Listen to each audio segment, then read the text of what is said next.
The Imperial War Museum has gone woke here. And also, what the hell is that institution doing, allowing this attack of Winston Churchill on Remembrance Sunday?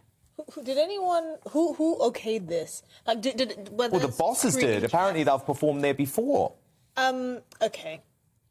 I'm open to conversation. I absolutely love having conversations around, different contributions during the World Wars. However, I don't think that is the appropriate time or place to do that. And really, I mean, I read that one of the members of the public that walked out actually said that he was his wife was in the armed forces and she was disgusted by it because she just thought it was such an inappropriate time and place to do that.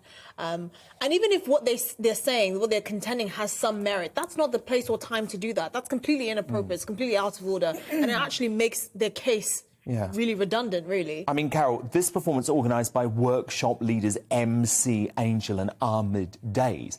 I would say, if you want to have a discussion about Churchill's role in World War II, organise a seminar. To do it on Remembrance Sunday, when relatives of folk who've lost their lives go to pay tribute, feels really wrong. You know, it's a slap on the face for the vets who were there. It's an appalling disrespect of our war dead. This is a bunch of teenagers who, in their short lives, will not have achieved very much, will certainly never have faced war, will certainly never fought in a war, and yet they are denigrating a man who saved this country from Hitler and from the Nazis and from fascism. And I'm sure fascism is a word they use quite a lot in their daily lives without any idea what it actually means. And it really makes me cross. And and so while I'm cross with them, I'm crosser with the bosses of the Imperial War Museum, because they should have vetted this before it ever went on. And they made some apology, some weak apology.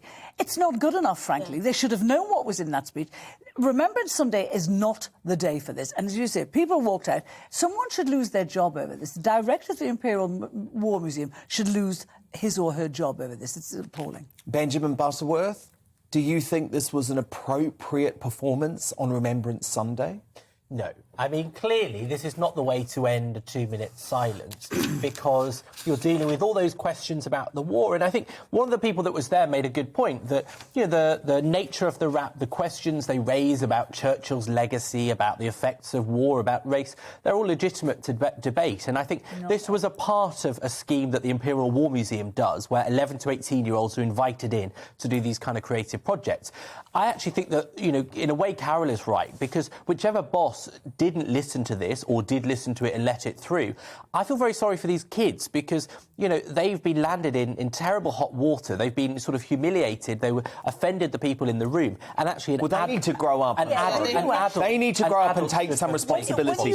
Because there is just a desire, isn't there, Carol? There is a desire amongst the woke left to bring down Churchill. It's almost become a craven obsession of the woke left. And I would love to just get those kids in a room and ask them 4 or 5 questions about what they think Churchill did. Yeah. Because I'm pretty sure they don't know their history. I'm pretty sure they've heard what they repeat from other people. Of course they have. And apparently they use the word... they've taken such an interest at that age, that they're questioning their history. Hold on. Without the facts. I'm sorry, and during the rap, which if you can even call it that, they were using the term like white privilege. I'm like, do you know how many white people died during the First and Second World War? Are you joking? I know. Exactly. I know. And actually, the Bengali famine, if you study it, there were loads of reasons why Churchill couldn't send as much rice right at the beginning of the famine. And remember, in the end, Carol, he shipped tons and tons over. But remember, we were in the middle of fighting a war as well, and the British people had to be fed back home too. And people also forget that there was a point in the war when Churchill was alone in the government in wanting to carry on fighting the Nazis. Yeah. There were people in our government who wanted to appease the Nazis, who wanted to give in. And Churchill said, he was very much alone when he made that decision. It could have been disastrous. It wasn't, as it turned out, thank God. But, this country could have been very different today. And those kids would not have been able to do what they do. But to me, I just think it's a shame, because I just think it's their lack of knowledge. They've jumped on the woke bandwagon, and everyone who lived 70, 80, 90 years ago is obviously a racist, and everyone was a racist back then. I know. It's despicable, and as someone whose grandparents fought in World War II and who absolutely adored Winston Churchill, I found this despicable.